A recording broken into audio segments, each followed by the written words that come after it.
linebacker, safety, corner. He basically, he runs the defense. I mean, he's the leader of this defense, and are we going to take shots at him? That's what I want to know.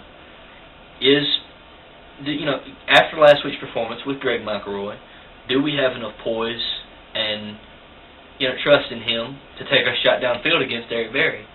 I think it's going to be very interesting to see how that pans out. That is interesting to watch. Let's talk about some key players that for the Alabama in this game.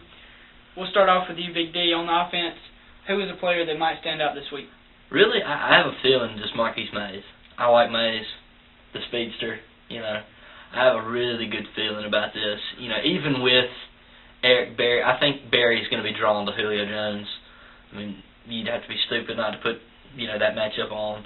But Mays is probably going to get along the sidelines, and I think really they're going to throw it to him deep, and I think you can see some explosive plays out of the offense because I think McElroy is going to want to make up for last week. I think you're right, Big D. My offensive key player this week has to be running back Mark Ingram. After last week's performance, you have to believe he's going to keep on this tear. He's just going to shred this Tennessee defense. They're going to look for ways to give him the ball, whether it be out of the Wildcat formation, out of the pistol formation, throwing it to him on a screen. They can do so many things with Mark Ingram, and I think he's going to be key in really putting it on Tennessee this week. Well, what do you think about the formation? I mean, it's basically the I, but Colin Peak or Preston Dial, whichever we have in at the time, they take a step back off the line, and it's a stem motion from the tight end, and they use him as a lead blocker. What do you think about that? In transition to last year or previous years using Barry and Huber at a fullback, this is a little bit more disguised. What do you think about that? I like it. Some Crimson Tide fans say, well, let's line up and run the I. I like a little change. It gives the other team something extra to prepare for, something else to have to look at, and anytime you can add something to your arsenal, to your weapons, that definitely helps your team out as a whole. And especially if anytime there's motion out of your offense, the defense has to adjust or else they're going to pay the consequence. A lot of times adjusting, a tight end from one side to the other, it's going to make a linebacker bump over or just adjust completely, to the other side of the field. And this can also play into passing situations. You can do that, play action pass. I mean, that can open up some big things, if they're stacking the box against, trying to stop Ingram. You're right, Big D. Defensive key player this week for you? Who you got? I got Justin Woodall as safety, the senior. Both the safeties came up big last week. Mark Barron had a big interception, returned it for a touchdown. Woodall actually knocked out Mo Brown. We hope Mo Brown's okay, but it was one heck of a lick. But I got to go with Woodall. I think he's going to be a solid guy, and I think we can force Compton to throw some picks. I think you're right. My defensive player this week has to be Marquise Johnson. He's been a standout for the Tide all year, especially last week. I think he comes in, maybe an interception, but we've seen what he can do just affecting the passing game and forcing that quarterback to look the other way. Yeah, and you pick Johnson, and yet, we hopefully Javier returns. Marquis still going to play either way. Yeah, and the dime package, the nickel packages.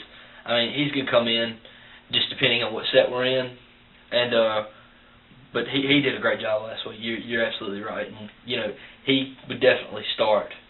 I mean, I think he's tit for tat with Javier in coverage. Javier's got so explosive. Oh, explosive, and Javier, just an all-around athlete. I mean, if he picks one off, you know what the opposing coach is thinking. He's saying, "Oh my gosh, that's six." But with Marquise, I like his tenacity because he's kind of undersized. Reminds you a little bit of Rashad Johnson in a way. Yeah, kind of just an underdog, just a chip on his shoulder. Yeah, just has an attitude about him. I really like the kid. Well, Big D, it's prediction time. Want to get your take on what you think the score might be this week? I want to pick 24-7. The Tide rolls. I think we can come out. I think we can stuff them. I gave the ball a 7. I think we're possibility of us giving up a special teams touchdown. With kickoff or punt, whichever. I see a lot of breakdowns in special teams, especially with penalties this week. What do you think about that? I mean, you want to touch on that? It's been very costly. When you give it to them at the 40 every time, it's hard. It puts pressure on your defense to stand up and make plays. But I think Alabama performs well against this team. I think this is a game of matchups. I think Alabama matches up extremely well with Tennessee. I think Alabama stuffs the running game quick. Nobody's been able to run the ball on them. And as soon as you force Crompton to get back there and throw it, I think we go at him from all angles, put some pressure on him. Yeah. He has a hard time. I'm taking the Tide in kind of a defensive game, 17-3. So, yeah, man, I hope it works out this way. And I think definitely defense is going to be the name of the game this week. And nobody has a defense like Bama's. It's proven. But let's just hope, the next taping we can sit and we can enjoy a few stogies maybe. That's right, man. But we thank you for joining us this week. And also we had a special guest come on the show, talked to a former Crimson Tide player, so we'll have that up for you. You can check that out. But as always, signing out, Big D and T2 Show.